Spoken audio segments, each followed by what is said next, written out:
Hello, me handsome. So it's the end of the month again, and normally we do a list, but actually this month I'm going to do something a little bit different.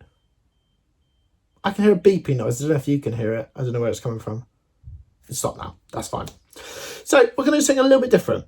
It's still going to be around 5 things, but I'm going to tell you 5 of my most interesting stories at university. I've got my North Devon hockey top on here, or top, or jumper, whatever you want to call it.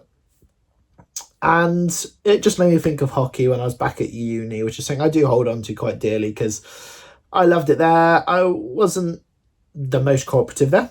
I wanted to win. I wanted to play well. And if it didn't happen, I got in a mood, to be fair. Quite a lot of the time I took it out on my teammates a lot, which is an apology there. But yeah, we're going to talk about 5 of the interesting / funny stories. And I did once upon a time have an idea of writing a book about my experiences at uni hockey, because some of the things blows your mind, really, how we do it. But it kind of teetered off a bit. I did write it for a little bit, and then other things pop in your head, and you're like, I should have included that, I should have done this. And then you kind of fade out of it a little bit, which is what I did. Maybe one day I'll come back to it. But for now, we won't. We'll stick with what we know. So, number 5, I'm going to say we were on an away day. This is basically about someone breaking a door, but we were on an away day, and there was a bit of a different period where normally when we were on away days, we've got a bit of a minibus, we had a driver, took us to the game, we would then go back to the pub or whatever, then take us back. In this experience, we had a coach just for us, so just our team, so just 16 of us, we had a coach. And you have a bit of fun with the freshers, get them to do a bit of fresher karaoke and stuff like that. And we had this one chap called Joe, who we called Jodan, who once upon a time sang an amazing Bohemian Rhapsody. It was incredible. But anyway, that's not the story. The idea was we had a bunch of freshers and we get them to do things, stupid things, just for entertainment purposes. So we decided, how many freshers can we fit in the toilets? Get the toilets on the bus. We fit quite a few in there. Then out of nowhere, we hadn't told one fresher to go in. He just jumps in. Jangus it wasn't his real name, but that was kind of his nickname. Jangus jumped in and broke the door off the hinges of the toilet. Now, the driver kind of looked back through his mirror. What was that?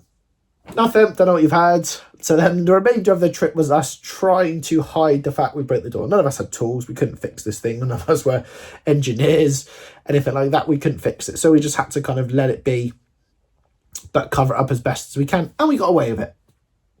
Sorry, but we did. We did get away with it. We didn't hear any repercussions back from it.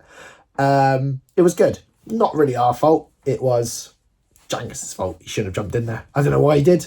Literally kind of a proper jump down the stairs and broke the door. It wasn't that bad of a thing. It's probably just, you just needed to screw the bits back in again and it would have been fine. But like I say, we didn't have anything to do that. So that is story number 1. Story number 4. And I'm going to do a tour one. Now this is a funny story now. I look back at that. At the time it wasn't very funny, but it is very funny now. So when we go on tour, this particular year we were going on tour to Rimini in Italy, and we leave really early. We sort of get to the uni about 5, we'll leave about 5:30, 6, go all the way from the northeast to where we were, drive down to Dover, get the ferry, whatever across, and then carry on driving there. So it's a long old journey. That's why we leave super early. And you've got like 30 hours or so on the bus. So it's a long old journey. We had left and someone wasn't there. Tom wasn't there. And we'd not heard from him. We messaged him loads and stuff like that. Sometimes people decide to stay in one of our houses because it's easy then just to get up and go, especially if you live at home still, not quite in the area of the uni, just so we could all get up together and we can go. Tom didn't do that. Tom lived a bit away and he was like, no, I'm going to drive in, leave my car somewhere, and then we're going to just meet you there. We get a call as we're going down the motorway at high speeds, as you do. Can you pull the bus over because I'm behind you? And we're like, what are you talking about? Can you pull the bus over? I'm behind you in a taxi. I've been following you for about 3.5 hours. Can you pull the bus over? So eventually we persuaded the driver to pull over, find a nice spot, pulled over, and then Tom went, has anyone got any money? And we were like, why? We're all students. Of course we don't. Why? Because the taxi is about £280 and I don't have that much on me.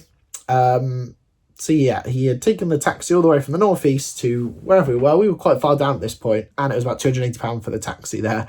And then the driver of all people, who just wanted to get on with his day, actually gave him the money. And then when we got to a service, Tom paid him back, which is really nice. But yeah, that's a bit of an insane story I always find.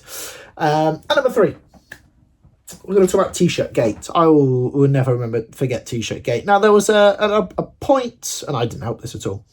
There was a point in my second or third year, might have been going into my third year, where the guys and girls, we weren't getting on too well at certain things. Some of them were, some were fine, some I get on fine with, some of them weren't. We weren't getting on well with some of them. And we got to a point where university kind of wanted to rebrand all the teams. We could get specialist sports kits and stuff like that. And there was an option, do we want a cotton T-shirt or a sports T-shirt for our training? And this was such a big debate that went on for ages. There was name calling, there was abuse thrown at people just over a T-shirt. And then obviously it was, what colour do we want the T-shirt? What styling do we want the names on the T-shirt and stuff like that? It was ridiculous, just over a T-shirt. And in the end, what had basically happened is Toby was the president. Girls went round his back and had already made the decision and submitted it before the guys could even really look at anything. And we ended up getting these absolutely disgusting cotton T-shirts. We wanted sports T-shirts because it's training. We want sports tops. We play hockey. But yeah, we got these absolutely disgusting cotton T-shirts. It was horrible. But yeah, it caused a big riff for most of the year, just over a T-shirt. So I always call it T-shirt gate. And again, I did not help the situation. I fueled a lot of the anger because they wanted this absolutely disgusting burgundy T-shirt. It looked awful with the writing, and it wasn't the university colours, so it was horrible. But hey, it is what it is. And number 2, I'm going to go with the Huddersfield away day. Now, this one is arguably the most ill I've ever been from drinking. Now, with our student nights out, we always had to be there at a certain time to get a stamp, so then you got in the remaining clubs, pubs, for free, and you didn't have to pay to do it as part of the kind of being a student. We went play Huddersfield away and we lost. It was quite a close game in the end. We came back and we weren't allowed to stop for any food.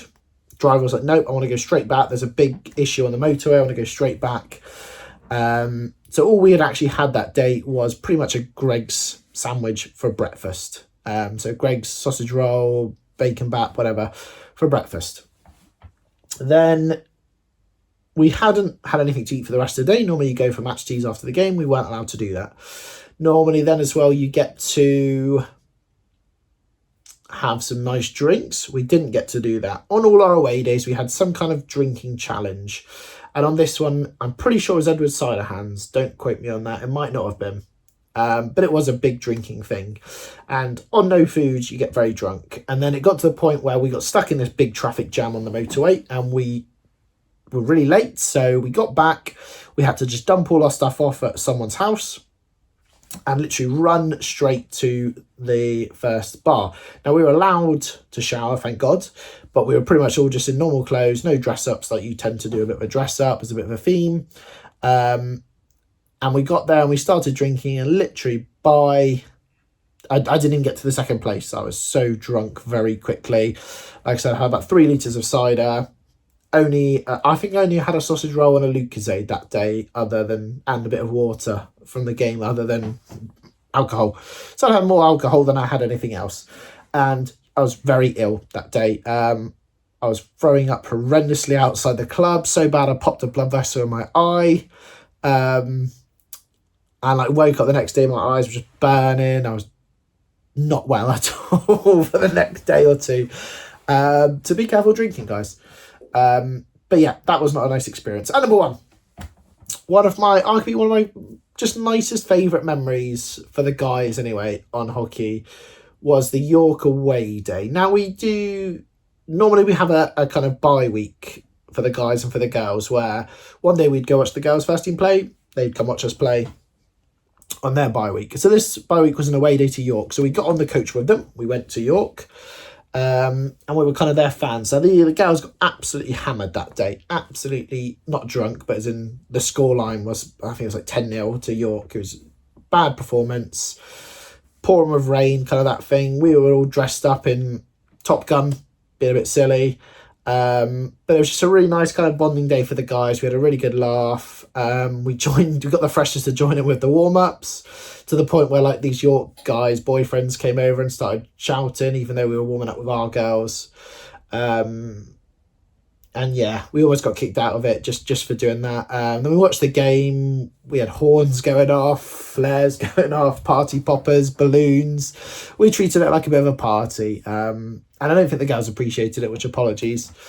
But it was just a really nice experience for the guys to do. But hey, that was university hockey. There's so many more stories I can go through about people. And I may do another little video about it. Maybe one of our walking videos, we might have a chat about it. But hey, that's the video for today. I hope you had a good November, and I will see you in December. Ta for now. Take care.